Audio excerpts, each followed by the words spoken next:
You're listening to On the Money with Josh and Jono. This is RPFM 107.5. And speaking of hearing it here first, we have got Nigel Roberts on the line from Victoria University. Now, for you guys that have been living under a rock, there is a referendum and there is an election going to be happening in 9 days, just 9 days away, and all the parties are weighing in with the fights. But I'm sure you've been to plenty of house parties where you end up sitting around in early morning discussing your options. Absolutely. But it's not just who we're going to vote for that counts this year. There's also a referendum on MMP. How we're going to vote, exactly. Now, not many people know what the options involve, really. I suppose we've only really been exposed to two, myself personally. Absolutely. I mean, there are 5 different options. There's MMP, mixed member proportional, FPP, first past the post, PV, preferential voting, STV, single transferable vote, SM, supplementary member, OMG. When I saw that list, I LMFAO'd, FML, and enough of the catchy acronyms. We've got Nigel Roberts on the line to tell you a little bit more. Dr. Roberts, are you there? Hello, yes indeed. All right, now this is Nigel Roberts live from Victoria University in Wellington. How's your day going, sir? It started off with a very strong southerly blast, but Wellington, it's not windy Wellington really. It's nice and sunny now, and no wind. And now we've got a referendum coming up. Can you just tell us first off, what is a referendum? A referendum is where people get a chance to vote not for a representative to go to Parliament or to go to a city council, but directly on the issue itself. And so the people are being asked, in this case, 2 questions. The first is whether or not they want to keep MMP. And so they tick one of 2 boxes. They vote to keep MMP or they vote for a change to the voting system. That's very easy. Obviously, with only 2 contenders, keep or change, one will get a majority. Then on Part B, the question is, if there were to be a change to another voting system, which voting system would you prefer? So that's for all people to answer. People who want to keep MMP and people who want to change to another voting system. So it's not just if you choose to keep MMP. As you just mentioned. So it's not just if you choose to keep something? No, indeed. There has been, I think, quite a lot of confusion that if you're voting to keep it, do you cast a vote on Part B? I'm always telling people yes, because the question is, if there were to be a change, if a change does come, well, even though you wanted MMP, if we were to move to something else, what would you most prefer if it's not MMP? I didn't realise that. Now, there are the 5 options. Would you mind explaining how our current system, MMP, works for us, please? Well, MMP, of course, we've got 2 votes. We've got a vote for a political party, and we've got a vote for our local electorate MP. The important thing with MMP is to understand, as its name said, it's mixed members, 2 types of members, electorate members and list members, but it's the party vote that determines the overall share of seats that parties get in Parliament. A party gets 25% of the party votes, it'll get 25% of all the seats in Parliament. Now, if it's already got 22 electorate seats, and 25% of the 120 seats is 30, it needs another 8 seats, and those would come off its party list. So what happens if a member gets voted into an electorate, but they had no party votes, they didn't get a party seat? No, well, the party vote, of course, is for the party as a whole, and the parties produce rank-ordered lists of people to go into Parliament. If somebody has already been elected into Parliament, the chief electoral officer, as the returning officer, goes past that and down to the first available name. For example, in the 2008 election, the National Party got votes throughout the country as a whole, over 1 million votes, and that entitled it, on its party vote, entitled it to 58 seats in Parliament.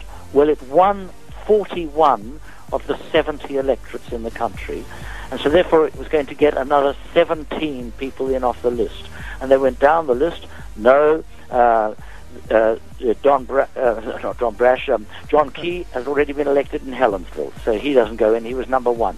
Number 2, Bill English, he's already been elected in Clutha Southland. And so on down, until in fact they came to the 9th person on the list was David Carter.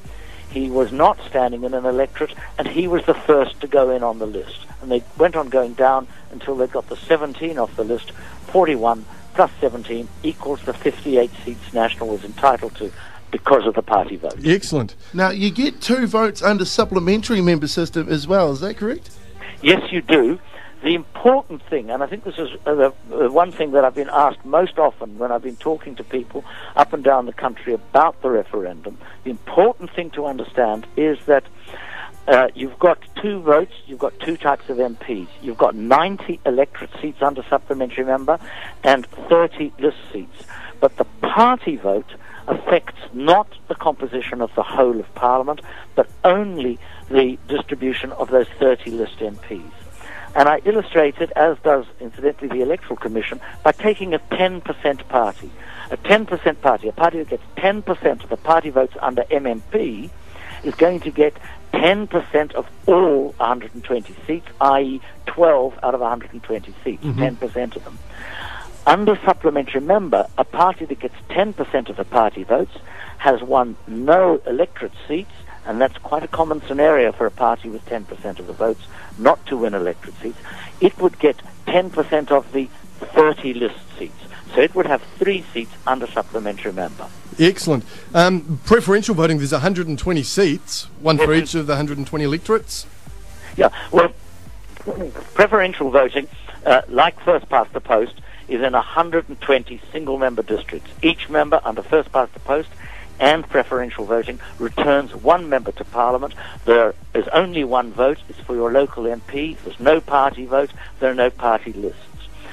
Under first past the post, you only need the most votes to win. If you're the candidate who's got the most votes, it doesn't matter what percentage of the vote you've got, you win. Peter Dunn at the last election, for example, in Ohio, got 32% of the votes, but that was more than any other candidate got. Peter Dunn is thus the electorate MP for Ohio. That, Under I guess, preferential voting, the logic is, no, you can't just have the most votes, you've got to have an absolute majority. In other words, you've got to have more than half the votes of those voting for you. So what voters do under preferential voting is vote expressing their preferences. Their first most preferred candidate they put 1 next to. Their second most preferred candidate 2. Their third most preferred candidate 3, and so on. How many numbers can you go up to? If I really hate somebody, can I put 100 next to their name? No, well, it depends how many candidates you've got. If you've got 9 candidates in your electorate, you can number up from 1 to 9. But you may only choose to vote for 3. And that's the rank order that you've given them. That's your order of preference, your order of priority. You like candidate Z the most, you put 1 next to her name, and so on. And then what happens is that if nobody has more than half the votes, what we should mean an absolute majority, 50% plus 1 of the votes, then what would happen is that you take the lowest polling candidate, say, well, okay, here are a group of people voted 1 for the lowest polling candidate. This candidate is now going to be eliminated. So how did the people that voted for him vote number 2? And then you distribute that lowest polling candidate's votes to the people who got the second vote, and so on until somebody has majority support. Excellent. Thank you very much for that. Thank you so much for your time, Dr. Roberts. That's Nigel Roberts on the line, live from Victoria University in Wellington. You're actually a professor in political science? I'm a professor of political science at Victoria University. And you've been advising the Electoral Commission, is that correct? I've been, together with Therese Arsenault, who's a professor of political science and a senior fellow at Canterbury University, we've been advising the Electoral Commission on, the details of all the electoral systems. Because, of course, what people need to grasp is there are 5 electoral systems, MMP, and the 4 on Part B, and you need to know the broad concept and also what happens. First past the post, preferential voting, supplementary member are all more likely to deliver a single-party majority government, where one party has more than half the seats in Parliament. And so that SPV, avoids having to form a coalition. vote, it's a form of proportional representation. MMP, clearly a form of proportional representation, are more likely to deliver coalition governments or governments like the current one that has confidence of agreements and supply agreements with other parties. Now, with only 9 days out to the election, we understand you're incredibly busy. Finally, can we just ask, What's your personal view? What do you think is actually going to happen? Do you think we're going to see a change in the voting system? Do you think that maybe New Zealanders have had enough of MMP? Well, we voted for MMP in 1992 and then 1993 quite decisively. When we did that, nearly 20 years ago, there was a great deal of anger in the electorate about the betrayals and the broken promises of both the fourth Labour government and the fourth National government. Frankly, that anger is absent today. When you consider it, we have one of the most popular prime ministers we've seen in New Zealand since Michael Joseph Savage. So, I don't think there's that anger there, and so I suspect that MMP may stay, but, and this is a very important but, there are still a lot of undecided people who are in the next 9 days are going to have to make up their minds. And we know one thing from survey research: people who decide late decide differently from the people who've already decided. So it could be quite close, because there hasn't been an overwhelming majority in any opinion poll for MMP and the status quo. Excellent. Well, thank you so much for your time. It's a pleasure. Nigel Roberts, live from Victoria University in Wellington. I really appreciate it.